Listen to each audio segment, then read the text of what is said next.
جب آدمی گناہ بھی کر رہا ہوتا ہے نیکیوں کے ساتھ ساتھ، تو اس کا جو اچھا عمل ہے نا وہ کمزور پڑ جاتا ہے، پھیکا پڑ جاتا ہے۔ یہ ایسے ہی ہے کہ سردیوں میں آپ کی گاڑی کے جب تک سارے شیشے اوپر نہ ہو، گاڑی کا ہیٹر آپ کی گاڑی کو گرم نہیں کرے گا۔ دنیا کا بہترین ہیٹر لگا لو اور ایک ہی شیشہ کھول جائے، پٹ جاؤ گے، وہ گاڑی نے گرم نہیں ہونا۔ اور بند کر کے سب سے فضول ہیٹر لگا دو، تھوڑا لگا دو، 1 نمبر پر چلا اس کو، تھوڑی دیر میں گاڑی گرم ہو جائے گی۔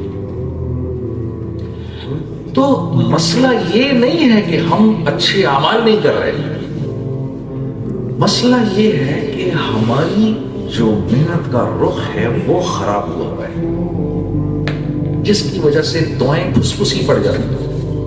عجیب الوہاب صاحب سے میں نے یہ بات خود ان کے بیان میں کئی سال پہلے سنی۔ فرمایا ہم اس دعوت کے عمل کو جو کرتے ہیں، لوگوں کو اللہ کی طرف بلاتے ہیں، اس لیے بلاتے ہیں کہ ہماری دعائیں جاندار ہو جائیں، ہاں، کیونکہ اللہ رب العزت کا یہ فیصلہ ہے، وَمَنْ أَحْسَنُ قَوْلًا مِّمَّنْ دَعَا إِلَى اللَّهِ وَعَمِلَ صَالِحًا وَقَالَ إِنَّنِي مِنَ الْمُسْلِمِينَ۔ اس آیت میں اللہ کا یہ وعدہ ہے اپنے بندے سے کہ سبحان اللہ، کہ اس سے بہتر بات کس کی ہو سکتی ہے جو لوگوں کو اللہ کی طرف بلائے؟ اس سے بہتر بات کس کی ہو سکتی ہے جو لوگوں کو اللہ کی طرف بلائے؟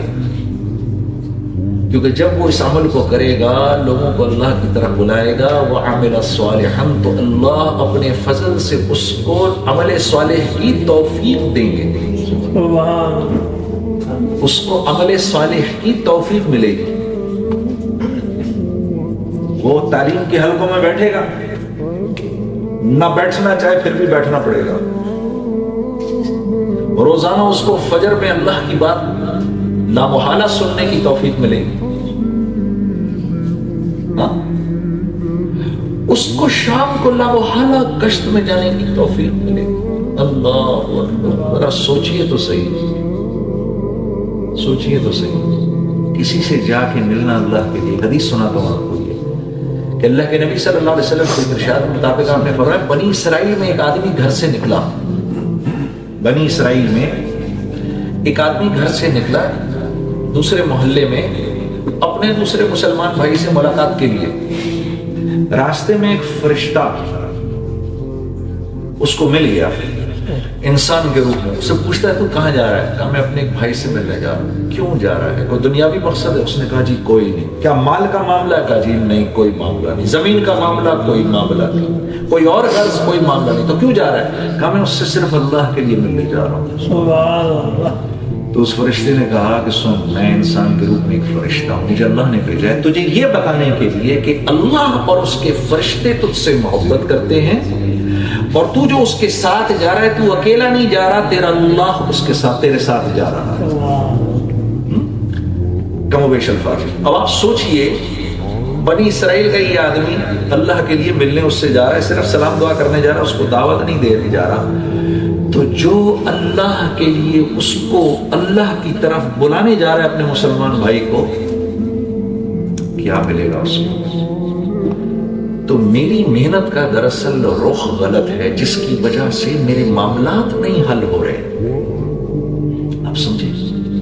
اس لیے جب کوئی ملک سے باہر جانے لگتا ہے تو میں بلاتا ہوں، اس کو بٹھاتا ہوں، میں کہوں کیوں جا رہے ہو تم؟ سر میں نے اپنا یہ کاروبار کرنا ہے۔ اچھا اس کے علاوہ، یا کوئی بچہ، سر میں انجینئرنگ کرنے جا رہا ہوں۔ میں نے کہا میری جان کے کپڑے وہ تو ویسے ہی کرے گا، انجینئرنگ تم ویسے ہی کر لینی ہے، کاروبار کرنے جا رہے ہو تو بہرحال کاروبار تو تمہارا ویسے ہی سیٹ ہو جائے گا، لیکن تم اپنی نیت بدلو کہ یہ نیت الیاس صاحب کے مطابق یہ ایک رذیل اور گھٹیا نیت ہے، اور یہ مسلمان کے شایان شان نہیں ہے کہ وہ دنیا میں جائے تو دنیا کے نفع کی نیت لے کر جائے۔ یہ مسلمان کے شایان شان نہیں ہے، کیونکہ اللہ کہہ رہا ہے اخرجت للناس، میں نے تجھے تیرے گھر سے تیرے کاروبار کے لیے نہیں نکالا۔ دیکھیں نا، اب میں اللہ کی بھی تو منشا سمجھنے کی کوشش کرو، کیونکہ میرے عزیز دوستو، واللہ واللہ واللہ، اگر اللہ کی منشا سمجھے بغیر دنیا میں اپنی زندگی اوپر ہی اوپر گزار دو گے، ارے محنت کر کر کے پاگل ہو جاؤ گے، مر مر کے نعرے مار مار کے پاگل ہو جاؤ گے۔ شہر بدل بدل کے پاگل ہو جاؤ گے، خوار ہو جاؤ گے، نہ تمہاری بیوی تمہاری بنے گی نہ بچے بنیں گے. یہ تو میں تمہیں امیجیٹ رشتوں کی بات بتا رہا ہوں، باقی مخلوق کو چھوڑ دو. مرتے ہی کوئی یاد نہیں رکھے گا، قبر میں اتارنے کے بعد کوئی یاد نہیں رکھے گا. ہماری محنتوں کا رخ غلط ہے. پھر میں ان سے نیت کرواتا ہوں، بھائی تم نیت کرو کہ تم تو اللہ کے دین کے داعی ہو. تم نے سنا نہیں اخرجت للناس، اللہ کہہ رہے ہیں میں نے I have commissioned you for the betterment of the entire mankind. یہ نیت کرو نا تم، I have commissioned you. نہ صرف یہ کہ تیری پیدائش بلکہ اس کے بعد کی بات کہ تو گھر سے اگر نکالا گیا ہے تو لندن کے لوگوں کے نفع کے لیے نکالا گیا، تجھے یہاں اس لیے بھیجا گیا ہے. اگر تو وہی نیت کر کے چلے گا جو یہاں کے لوگوں نے نیت کی ہے تو پھر جیسے یہ خوار ہو رہے ہیں تو بھی خوار ہوگا. میری محنت کا رخ غلط ہے، یہ میری محنت کا رخ غلط ہے میرے دوست. تأمرون بالمعروف، اللہ تم انہیں بتاؤ تمہارے رب کو کیا پسند ہے، تم انہیں میرے سے قریب کرو، تم انہیں بتاؤ تمہارا رب کتنا کریم ہے. بتاؤ تو صحیح. یہ بھی ابھی تھوڑی دیر بعد ادھر اذان ہو جائے گی. ابھی اسکول کی جب گھنٹی بجتی ہے پاکستان میں تو چلو 5 منٹ اگر دیر ہو جائے تو اسکول میں پھر کچھ نہیں دیتے. یہاں تو 30 سیکنڈ دیر ہو جائے گھنٹی بجنے کے بعد تو اسکول میں داخل نہیں ہونے دیتے، تالے لگ جاتے ہیں، کوئی نہیں آئے گا. اللہ بھی تو ایسا کرتا، اللہ کو بھی ایسے ہی کرنا چاہیے تھا. اذان ہوتی مؤذن سے کہتا بند کر دو دروازہ، یہ اب کوئی نہیں اندر داخل ہوگا. لیکن جیسی اذان ہوتی ہے مؤذن کو ابھی رک جاؤ، ایک دم جماعت نہ کھڑی کرو، میرے بندے آتے ہیں، ابھی تو تیری آواز پہنچی ہے، ابھی میرے بندے آتے ہیں، 15-20 منٹ رک جاؤ. اور اذان ہوئی اور 15 منٹ کے بعد امام صاحب کھڑے ہوئے، پیچھے اقامت ہوئی، اللہ اکبر اللہ.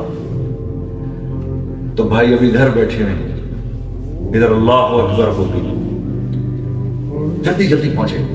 یا اللہ میں آ گیا، کیا مجھے تکبیر اولیٰ مل جائے گی؟ ہاں ہاں. ابھی رکوع نہیں ہوا، کھڑا ہو جا.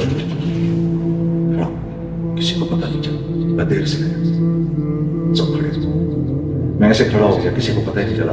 اللہ نے ستاری کی چادر ڈالی، سب یہ سمجھ رہے میں بھی وقت کیا ہے. پھر رکوع میں چلے گئے، 1 رکعت ہو گئی. بھائی فوراً آئے، یا اللہ میں کیا کروں؟ چپ کھڑا ہو جا، چپ. کسی کو پتہ نہیں چلا. سب کہہ رہے ہیں کیسے ٹائم پر ہو گئے سارے، نماز پڑھ 2 رکعت نکل گئی. یا اللہ یہ بھائی پہنچے، یا اللہ میں کیا کروں؟ تو بھی چپ کر کے کھڑا ہو جا، کسی کو نہیں پتہ، سب آگے دیکھ رہے ہیں تو چپ کر کے کھڑا ہو جا. جو کچھ سنا گیا اللہ پاک اس پر عمل کرنے والا اور آگے لوگوں تک پہنچانے والا بنائے. مزید اصلاحی بیانات کے لیے ہمارا یوٹیوب چینل بیوٹیفل بیان JJ کو سبسکرائب کریں اور ویڈیو کو لائک کریں. جزاک اللہ خیر.